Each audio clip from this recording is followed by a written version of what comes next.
सभी देवी और सज्जनों को अशोक जरोठिया का नमस्कार भाई। आज देश के भ्रष्ट नौकरशाहों पे चर्चा करते हैं।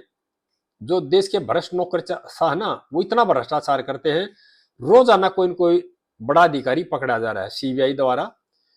पिछले 4-5 दिन में कई भ्रष्ट नौकरशाह पकड़े गए हैं, जबकि हमारा कानून, हमारे नियम ये कहते हैं कि गश्ती अफसर झूठ नहीं बोलते, गश्ती अफसर रिश्वत नहीं लेते। बड़े अधिकारी हैं जो नौकरशाह, वो झूठ नहीं बोलते, नौकरशाह रिश्वत नहीं लेते।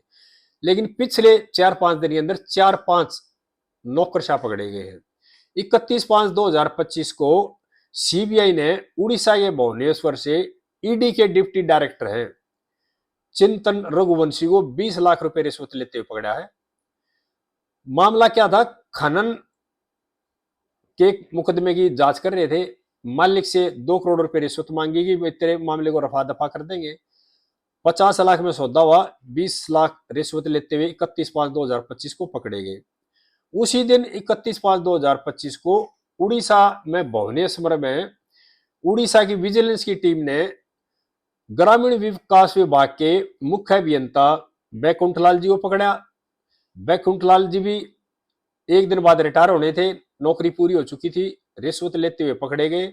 घर की तलाशी ली, एक घर से मिले 1 करोड़ 31 लाख रुपए, दूसरा एक फ्लैट था उससे मिले 1 करोड़ 20 लाख रुपए, यानी कि 2.5 करोड़ रुपए नगद मिले, कुछ सोना ज्वेलरी मिली और कई प्रॉपर्टी कागजात मिले हैं। दोनों जेल भेज दिए। और 1/6/2025 को चंडीगढ़ सीबीआई ने ईडी के जो महाशय थे डिप्टी एडिशनल डायरेक्टर, उनको गिरफ्तार किया है। अमित कुमार सिंघल जी को 45 लाख रुपए रिश्वत मांग रहे थे एक लाइसेंस इश्यू करने के लिए। बिचौलिया के द्वारा रिश्वत ली गई, उसमें बिचौलिया को गिरफ्तार किया गया और अधिकारी जी जो आईआरएस अधिकारी हैं उनको भी गिरफ्तार कर लिया गया। पिछले दिसंबर में 2024 में शिमला से भी इसी तरह से एक आईआरएस अधिकारी को गिरफ्तार किया था। और अब ये देखो, जो अधिकारी पकड़े गए हैं अपने बिचौलिया के थ्रू रिश्वत ले रहे थे, अमित कुमार सिंघल जी जो दिल्ली में पोस्टेड थे वे, और बहुत बड़ा रैंक है, लेकिन रिश्वत मांग रहे थे मोहाली में। अपना जो बिचौलिया था उनको भेज दिया मोहाली में उस आदमी से रिश्वत लेने के लिए, वो वहां पकड़ा गया। उसके बाद हर्ष जी को, जो हर्ष बिचौलिया था, वो पकड़ा गया मोहाली में, और उनके जो अधिकारी थे अपने अमित कुमार सिंघल साहब, उनको दिल्ली से गिरफ्तार किया। सीबीआई ने चंडीगढ़ कोर्ट में पेश कर दिया।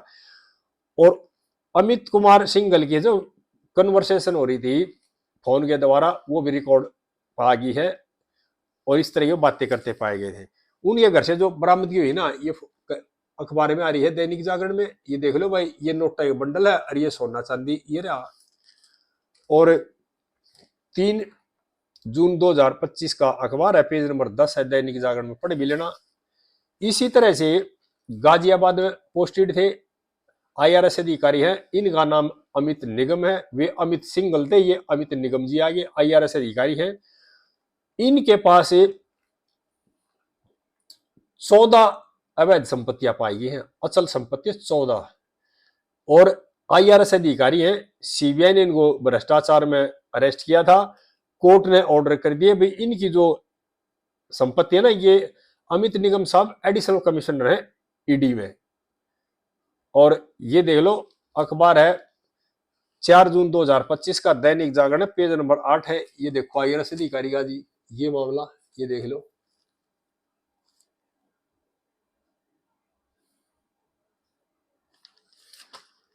आईआरएस अधिकारी अमित निगम जी के पास 14 प्रॉपर्टी है, यानी कि अचल प्रॉपर्टी है। और जो ना सोना चांदी वो तो अलग होगा, ये तो प्लॉट है, या तो रेजिडेंशियल प्लॉट होंगे या इंडस्ट्रियल प्लॉट होंगे।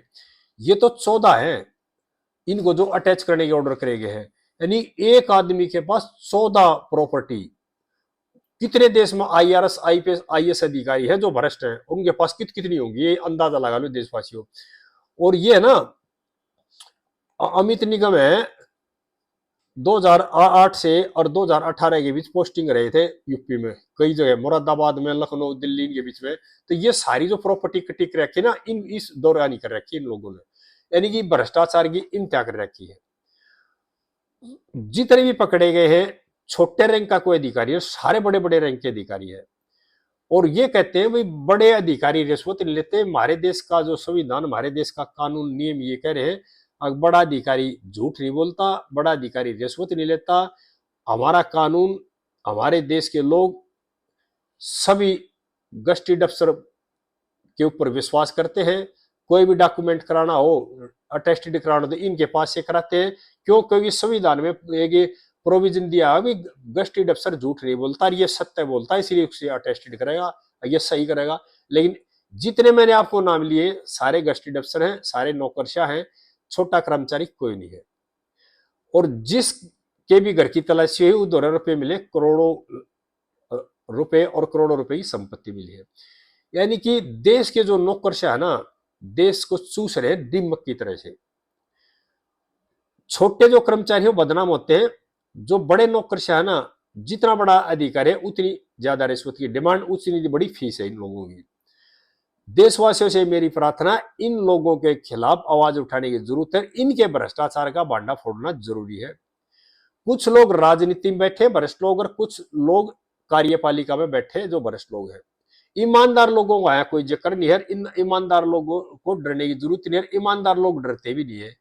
ईमानदार लोग अपनी सारी नौकरी में एक मुश्किल से घर बनता है, लेकिन जो भ्रष्ट लोग है ना, उन्हीं के बनते हैं 15-20 साल नौकरी में 14 प्रॉपर्टी, 10 प्रॉपर्टी, 8 प्रॉपर्टी, 20 प्रॉपर्टी।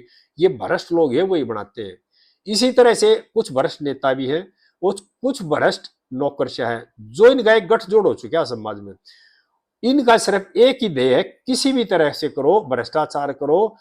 और ये भ्रष्टाचार की होड़ में लगे हुए हैं, मैं उससे ऊपर बनाऊं प्रॉपर्टी, मैं उससे बनाऊं। इनके एक तरह की मानसिक बीमारी हो चुकी है। इस मानसिक बीमारी को जनता ने खत्म करना होगा। जब तक जनता इनके खिलाफ आवाज नहीं उठाएगी, जब तक इनमें डर पैदा नहीं होगा, जब तक ये पकड़े नहीं जाएंगे, और जब तक ये जेल नहीं जाएंगे, और जब तक इनकी प्रॉपर्टी इनसे छीनकर वापस आम जनता के पास नहीं आई ना, जब तक इनमें डर पैदा नहीं होगा। सभी देशवासियों से प्रार्थना है, इन भ्रष्ट लोगों के खिलाफ आवाज उठाने की जरूरत है। और ये लोग भ्रष्टाचार में इतने लीन हैं, अगर आप पिछले 15-20 साल के रिकॉर्ड निकालोगे ना, तो आईएएस, आईपीएस और ये लोग है ना, इतने मिल जाएंगे आपको, गिनने में नहीं आएंगे। ये क्या करते हैं? क्योंकि सरकार जो भी समाज के हित के लिए, जनता के हित के लिए जो फैसला करती है, उसकी मुख्य भूमिका में ये लोग होते हैं। उनका जो डिसीजन लेते हैं ये लोग लेते हैं। ये क्या करते हैं? ठेकेदारों के साथ मिलकर पहले आपका, अगर मान ले किसी काम के लिए 100 करोड़ का टेंडर हुआ, तो उसमें से 20, 30, 40 करोड़ रुपए अपने कमीशन के तौर पर कहते हैं ठेकेदार इतने हमारे चाहिए, और इस तरह से करते हैं। इसी तरह जो बैंकों में फ्रॉड होते हैं ना, बैंकों में जो पैसा जमा होता है आम जनता का होता है, सरकार के पास जो पैसा आता है, जो आम जनता टैक्स देती है, वो पैसा होता है। ये जो भ्रष्ट लोग हैं, ये क्या करते हैं? जो भी सरकारी काम की नीति बनाए, कोई सरकारी काम कराएंगे, उस पैसे को खाते हैं ठेकेदारों के साथ मिलकर के। और इसलिए देश की जो पुल है वो बढ़ते बढ़ते टूट जाते हैं। इसलिए देश की सड़कें बढ़ने से पहले टूट जाते हैं। इसलिए देश की बिल्डिंगें है ना, बढ़ने से पहले गिर जाती है। वो कारण सिर्फ यही है, अगर किसी काम के 100 रुपये सैंक्शन होते हैं, तो उस काम में मुश्किल से 40 रुपए लगते हैं, 60 रुपए बट जाते हैं कमीशन के तरफ, भ्रष्ट जो लोग खा जाते हैं इसको। और इसलिए देश में गरीबी, और इसलिए देश की गरीबी दूर नहीं हो रही, और यही कारण है देश की महंगाई नहीं कम हो रही है। इन भ्रष्ट लोगों को ढूंढना होगा, इन भ्रष्ट लोगों के खिलाफ आवाज उठानी होगी, इन भ्रष्ट लोगों को नंगा करना होगा समाज के सामने। मैं इन भ्रष्ट लोगों से भी सवाल पूछना चाह रहा हूं, कहीं तो रुको, कहीं तो इस मानसिक बीमारी को खत्म करो। रहने के लिए एक घर ले लो, 2 ले लो, 4 ले लो, लेकिन 14-14, 15-15, 18-18, 20-20 एक आदमी एक ही कमरे में सो सकता है, एक बेड में सो सकता है। 18 घरों करोगे क्या? लेकिन ये बीमारी लगी समाज में, और खासकर बड़े अधिकारी और जो सत्ता में बैठे हुए भ्रष्ट नेताओं में ये बीमारी लगी है। इन भ्रष्ट लोगों के खिलाफ आवाज जब तक देश की जनता नहीं उठाएगी, ये भ्रष्टाचारी लोग इस तरह से करते रहेंगे और जनता का शोषण करेंगे। सभी देशवासियों से प्रार्थना है, भ्रष्ट लोगों के खिलाफ आवाज उठाओ, भ्रष्टाचार की मुहिम में मेरा साथ दे। इस वीडियो को ज्यादा से ज्यादा शेयर करें, जो कि ये वीडियो इन भ्रष्ट लोगों के कान तक भी जाए, आम जनता को इसके बारे में पता लगे। यानी कि ये जो आपके सामने में जो आंकड़े गिने हैं पिछले 4-5 दिन में है, और IRS अधिकारी है, बड़े बड़े अधिकारी। तो अगर महीने 2 महीने का डाटा निकालोगे तो बहुत ज्यादा है ये। तो सभी देशवासियों से प्रार्थना है कि भाई वीडियो को शेयर करें, लाइक करें। आगे इस तरह की बातें आपके साथ फिर शेयर करता रहूंगा। मेरे चैनल को सब्सक्राइब करें। जय हिंद देशवासियों।